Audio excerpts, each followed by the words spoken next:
ইনশাআল্লাহ। তো ইনশাআল্লাহ হক আদায় হয়েছে। একবার শেষ করার পর কি আবার শুরু করবো?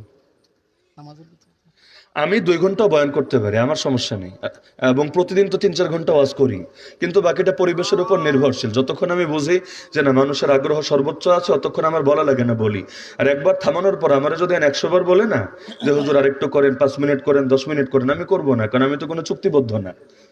বুঝেন না, যে 1.5 ঘন্টার চুক্তিতে আবদ্ধ, হুজুর 2.5 লাখ দিব, 10 লাখ দিব, হুজুর 50,000 দিব, কোনো চুক্তি আছে নাকি আমার সাথে? এমনকি মাহফিলে পোস্টারেও তো আমার নাম নেই, দেখেন নাই? মানুষ 1 বছর আগ থেকে ডেট পায় না, আপনার একদিন আগে পেয়ে গেছেন, আলহামদুলিল্লাহ, আল্লাহ তাআলা যে কোনো ভাবে হোক ইন্তজাম করে দিয়েছেন। তো এখন মূল বিষয় এটা না, মূল বিষয় হলো আমরা ওয়াজ করি মূলত সিরেফ ক্লাস হিসাবে। ক্লাস একটা করি প্রাইভেট ক্লাস, একটা পাবলিক ক্লাস। ছাত্রদের সামনে যেটা করি প্রাইভেট ক্লাস, আর আম মানুষের সামনে যেটা করি পাবলিক ক্লাস। ক্লাস কেন? কিছু এলেম শিক্ষা দেওয়ার জন্য, আর কিছু না। আল্লাহর কসম, মাকসাদ এটাই, কিছু এলেম শিক্ষা দেওয়া, কারণ এগুলোই হবে নাজাতের জরিয়া। আর কোন এলেমের দ্বারা কার কপাল খুলে যায়, আল্লাহ কারে তার হেদায়েত দিয়ে দেয়, আল্লাহই ভালো জানে। তো যদি সারা জীবন বসে এরকম কিছু ছাত্র গড়ে যেতে পারি, কিয়ামতের দিন এটাই গর্ব হবে। ইমাম বুখারী বলেন, দাম বেড়ে গেছে, আবেগ দিয়ে দুনিয়ার সব চলছে। ওই অনেকে বাংলাদেশে, আমি নাম বলার দরকার নাই, এমন কিছু দিবস পালন করে যে দিবসগুলো শরীয়তে নাই। ওদেরকে যদি জিজ্ঞাসা করেন এই যে দিবস পালন করলা, এটা সহি দলিল দাও তো, একটা মাত্র কোরআন থেকে, হাদিস থেকে, সাহাবীদের আমল থেকে একটা মাত্র সহি দলিল দাও তো। এমন জবাবও আমাদের শুনতে হয়েছে, হুজুর সব জায়গায় সহি দলিল খুঁজলে হবে না, সহি দিল থাকলেই চলবে। সহি দিল, এই দিল আবার কেমন দিল? এটা মেড ইন চায়না দিল না মেড ইন জাপান দিল? মানে যেই দিল, দলিল লাগে না, একদম দিলেরই এমন পাওয়ার, গায়ের জোরে শরীয়ত বানায় ফেলতে পারে, গায়ের জোরে হারাম রে হালাল, হালাল রে হারাম বানায় ফেলতে পারে। এইরকম দিলগুলো খুলে নিয়ে জাদুঘরে রেখে দেওয়া দরকার, কারণ এরকম দিল খুব একটা দুনিয়াতে পাওয়া যাবে না। যে কয়টা রেয়ার পিস আছে এগুলোকে সুন্দর করে সাজায় রাখা দরকার। তো বলছিলাম যে ফাসাল্লি লিরাব্বিকা ওয়ানহার প্রসঙ্গে ওই প্রাসঙ্গিক দুই একটা মাসালা আলোচনা করলাম। তো এই যে আল্লাহ 2টা ইবাদতের কথা বললেন, নামাজের আর কোরবানির, উদ্দেশ্য 2 ইবাদত না, উদ্দেশ্য যাবতীয় ইবাদত। বলবেন কিভাবে? নামাজ পড়তে পয়সা লাগে না, তবে শরীর লাগে। আর কোরবানি দিতে শরীর না লাগালেও চলে, তবে পয়সা লাগে। পয়সা থাকলে মানুষ দিয়ে সব কাজ সেরে ফেলা যায়। অনেকে বিদেশে থেকে বাংলাদেশে কোরবানি দেওয়ায় না, অনেকে দেখা যায় সৌদি থেকেও দেশে কোরবানি দেওয়া হচ্ছে, দেওয়ায়। এখানে তার পয়সা থাকলেই চলে, শরীর খাটুনি লাগে না। তো নামাজ পড়তে পয়সা লাগে না, কিন্তু শরীরের খাটুনি ঠিকই লাগে। তাহলে আল্লাহ মূলত 2 ক্যাটাগরি বোঝালেন যে বান্দা তোমার জান দিয়েও রবের ইবাদত করো, তোমার মাল দিয়েও ইবাদত করো। যত ইবাদতে পয়সা লাগে ওই ইবাদত করবা, যত ইবাদতে পয়সা লাগে না তবে শরীর লাগে ওই ইবাদত করবা। জানি ইবাদত, মালি ইবাদত, আর সব ইবাদতই এই 2টার কোনো একটা না একটা ক্যাটাগরির ভেতরে পড়বে। তার মানে তুমি রবের খাঁটি ইবাদত গুজার বান্দা হয়ে যাবে। কেন? কারণ তোমাকে নিয়ামত দিয়েছি।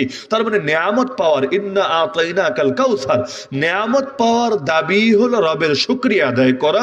আর শুকরিয়া মুখ দিয়ে যেটা করে এটা ছোট শুকরিয়া, আর আমল দিয়ে যেটা করে এটা বড় শুকরিয়া।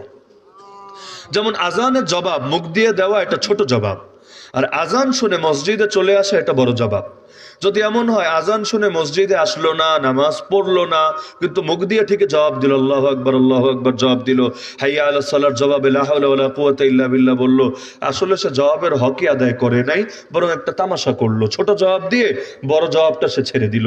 তাহলে শুকরিয়া, আলহামদুলিল্লাহ বলো, অবশ্যই শুকরিয়া, ছোট শুকরিয়া। আর নিজেকে আল্লাহর অনুগত বানানো, আল্লাহর গোলাম বানানো, আল্লাহর ইবাদতকারী বানানো বড় শুকরিয়া। তাহলে আল্লাহ যদি নিয়ামত দেয়, নিয়ামতের তাকাজা কি? শুকরিয়া আদায় করা নাকি আল্লাহর থেকে দূরে সরে যাওয়া? আল্লাহ সবাইকেই দেন, এটা মাথায় গেঁথে রাখেন, প্রত্যেকে আল্লাহর হস্তে গেঁথে রাখেন। সেটা হলো আল্লাহ কাউকে দিলেই এর দ্বারা এটা প্রমাণিত হয় না আল্লাহ তাকে ভালোবাসেন। বলবেন এটা আবার কি কথা? আল্লাহ ফেরাউনকে দিয়েছিলেন নাকি দেন নাই? নমরুদকে দিয়েছিলেন নাকি দেন নাই? আবু জাহাল, আবু লাহাবকে দিয়েছিলেন নাকি দেন নাই? এদেরকে আল্লাহ বিশাল ক্ষমতা দিলেন।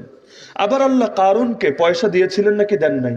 তাহলে আল্লাহ কাউকে সম্পদ দিচ্ছেন, কাউকে ক্ষমতা দিচ্ছেন, কিন্তু আল্লাহ তাদেরকে ভালোবাসেন না। অপরদিকে আল্লাহ নবী সুলাইমান আলাইহিস সালামকে রাজত্ব দিয়েছিলেন নাকি দেন নাই? ওসমান রাদিয়াল্লাহু আনহুকে বিপুল পরিমাণ সম্পদ, এক যুদ্ধেই কয়েক কোটি টাকা দান করেছে। তাহলে এই রকম বিপুল সম্পত্তি দান করেছিলেন নাকি করেন নাই? তাহলে আল্লাহ দেখা যাচ্ছে ভালোরেও দিচ্ছে, খারাপরেও দিচ্ছে।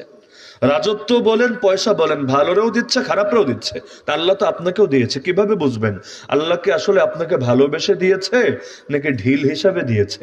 কারণ আল্লাহ ছাড় দেন, যদিও ছেড়ে দেন না, তবে ছাড় দেন। আল্লাহকে আপনাকে ছাড় হিসাবে দিয়েছে না ভালোবেসে দিয়েছে, বোঝা দরকার নাকি দরকার না? আমি একটা আলামত বলবো, ইনশাল্লাহ সবাই বুঝে ফেলতে পারবেন। প্রত্যেকে নিজে নিজের হিসাবটা মিলাই নেবেন। যে কোনো নেয়ামত, সেটা টাকা পয়সা হোক, গাড়ি বাড়ি হোক, সেটা দুনিয়ার যে কোনো কিছু হোক, ক্ষমতাই হোক, যাই হোক, নেয়ামত পাওয়ার পরে যদি আল্লাহর সঙ্গে সম্পর্ক বাড়ে, ইবাদত বাড়ে, শুকরিয়া বাড়ে, তাহলে আপনি বুঝে নিতে পারেন আল্লাহ আপনাকে ভালোবেসে দিয়েছে। আর যদি নিয়ামত পাওয়ার পরে দেখেন আল্লাহর সঙ্গে দূরত্ব আরো বেড়েছে, অহংকার আরো বেড়েছে, ইবাদতের তৌফিক আরো কমেছে, অকৃতজ্ঞতা আরো বেড়েছে, আপনি ধরে নিতে পারেন আল্লাহ আপনাকে ঢিল হিসাবে দিয়েছে। প্রত্যেকে আজকে চিন্তা করবেন, এই মাহফিল থেকে যাওয়ার আগে চিন্তা করবেন, আল্লাহ সবাইকে দিয়েছে, কিছু না কিছু দেয় নাই, সবাইকে দিয়েছে আল্লাহ, সবাইকে। তা আল্লাহ যাকে যা দিয়েছে চিন্তা করবেন যে নিয়ামত গুলো পাওয়ার পরে কি হালত, আগে কি হালত ছিল। যদি এমন হয় পাওয়ার পরে আলহামদুলিল্লাহ শুকরিয়া বেড়েছে, ইবাদত বেড়েছে, দ্বীনের খেদমত বেড়েছে, কৃতজ্ঞতা বেড়েছে, ইনশাআল্লাহ আল্লাহ আপনাকে ভালোবাসেন। আর যদি উল্টাটা হয়, তাহলে আপনি এখনই ভয় করেন, এখনই নিজেকে শুধরে নেন, হয়তো আল্লাহ তাআলা আপনাকে বড় ঘৃণা করেন এবং ছাড় দিয়ে রেখেছেন। এটা যে কোনো লাইনে হতে পারে, এলেমের লাইনেও হতে পারে। বলবেন এলেমের লাইনে কিভাবে? ইবলিসের চাইতে বড় আলেম কে ছিল? ইবলিসের যেই পরিমাণ জ্ঞান, ওই পরিমাণ জ্ঞান কার ছিল? এমনকি কারুনের ব্যাপারে ইতিহাসের কিতাবে পাওয়া যায় সে তাওরাতের হাফেজ ছিল। তাওরাতের হাফেজ হাতে গোনা কয়েকজন ছিল। এই ঘরে ঘরে আমাদের যেমন কোরআনের হাফেজ এমন ছিল না। এমনকি ওই যে উজায়ের, যিনি নবী না, আল্লাহর একজন ওলি, যখন ইহুদির আক্রমণ করে, অন্য জাতি আক্রমণ করে তাওরাত পুড়িয়ে ফেললো, উজায়ের নিজের মাথা থেকে, নিজের জেহেন থেকে পুরো তাওরাতকে আবার নতুন করে লিখালো। লোকে এতটা অবাক হলো, তারা বলে বসলো উজায়ের আল্লাহর পুত্র, আল্লাহর বেটা। তাহলে দুনিয়ার একজন মানুষ পুরো কিতাব হিফজ করবে, পুরো কিতাবের হাফেজ হবে, কিভাবে সম্ভব? তাহলে উজায়ের, ওয়াকালাতিল ইয়াহুদ উজায়রুন ইবনুল্লাহ, উজায়ের আল্লাহর এই ওলিকে তারা আল্লাহর পুত্র বানিয়ে ফেলেছিল। কেন তাদের মাথায় ধরছিল না পুরো তাওরাতের হাফেজ মানুষ হয় কিভাবে? তাহলে আজকে যদি ফেঞ্চুগঞ্জে কোরআনের হাফেজ কয়জন আছে, এই কয়জন দেখতো, তাহলে ওরা কি মন্তব্য করতো আল্লাহ ভালো জানে। তাহলে দেখা যায় তাওরাতের হাফেজ এত রেয়ার ছিল, কিন্তু এই কারুনের ব্যাপারে ইতিহাসের কিতাবে পাওয়া যায় তাওরাতের হাফেজ ছিল, তাওরাতের কারি ছিল, কিন্তু পরিণতি কি হয়েছিল সবার জানা আছে। ইলম পেয়ে যদি সেটা দ্বীনের খেদমতে ব্যয় হয়, শুকরিয়া বেড়ে যায়, বুঝতে হবে আল্লাহ তাআলা ভালোবেসে দিয়েছেন। আর ইলম পেয়ে যদি বাতিলের খেদমত বেড়ে যায়, ভণ্ডামি বেড়ে যায়, ইলম বেচে বেচে নিজের ধান্দা এবং দুনিয়ার বাতিলদের তোষামদি বেড়ে যায়, হকের বিরোধিতা বেড়ে যায়, তাহলে বুঝতে হবে ইলম আল্লাহ ভিন্ন কোনো কারণে দিয়েছেন। সব বাতিলের পকেটেও দুই চারটা মৌলবী থাকে না? আরে থাকে নাকি থাকে না? এই বেদাতিরা এত ধান্দা করে, পকেটে দুই চারটা করে মৌলবী না থাকলে জিন্দেগিতেও পারতো না। এই সাধারণ মানুষদেরকে মিসগাইড করে এরা, ব্রেন ওয়াশ করে এরা কয়েকজন নিজেদের ঈমান যদি বিক্রি না করতো, তাহলে কিছুতেই এই জাতিকে বোঝানো এত জটিল হতো না। এজন্য দেখবেন কাফেরকে দাওয়াত দিয়ে মুসলমান বানাতে পারেন, বেদাতিরে দাওয়াত দিতে দিতে দিতে দিতে দিতে আপনি শেষ। কিন্তু ও দেখবেন একই কথা, বিচার যাই হোক তালগাছ আমার। সারা রাত কেচ্ছা শোনাবেন, সকালে বলবে জুলাইখাকে ছেলে না মেয়ে, নাউজুবিল্লাহ। মানে এইরকম মেন্টালিটি হয়ে গেছে বেদাতিদের। তাহলে সুতরাং নেয়ামত পেলে সে নেয়ামতের শুকরিয়া আদায় করা দরকার নাকি দরকার না? তো 3টা আয়াত সূরা কাউসারের 2টো আয়াতের আলোকে 2টো বার্তা দিলাম, শেষটা আর দিব না, আপনাদের ধৈর্য ফুরিয়ে এসেছে। তো সুতরাং না দিতে বললে তো আমারও সুবিধা, আমারও সময় কিছু বাঁচলো। কষ্ট করে জোর করে খাওয়ায় তো লাভ নাই, যখন আবার ক্ষুধা লাগবে আবার খাবেন ইনশাআল্লাহ।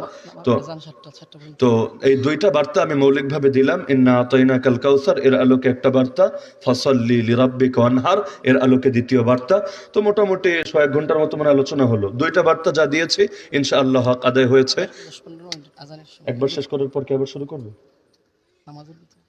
আমি 2 ঘন্টা বয়ান করতে পারি, আমার সমস্যা নেই, এবং প্রতিদিন তো 3-4 ঘন্টা ওয়াজ করি, কিন্তু বাকিটা পরিবেশের উপর নির্ভরশীল। যতক্ষণ আমি বুঝি যে না মানুষের আগ্রহ সর্বোচ্চ আছে, অতক্ষণ আমার বলা লাগে না, বলি। আর একবার থামানোর পর আমার যদি 100 বার বলে না যে হুজুর আরেকটু করেন, 5 মিনিট করেন, 10 মিনিট করেন, আমি করবো না, কারণ আমি তো কোনো চুক্তিবদ্ধ না।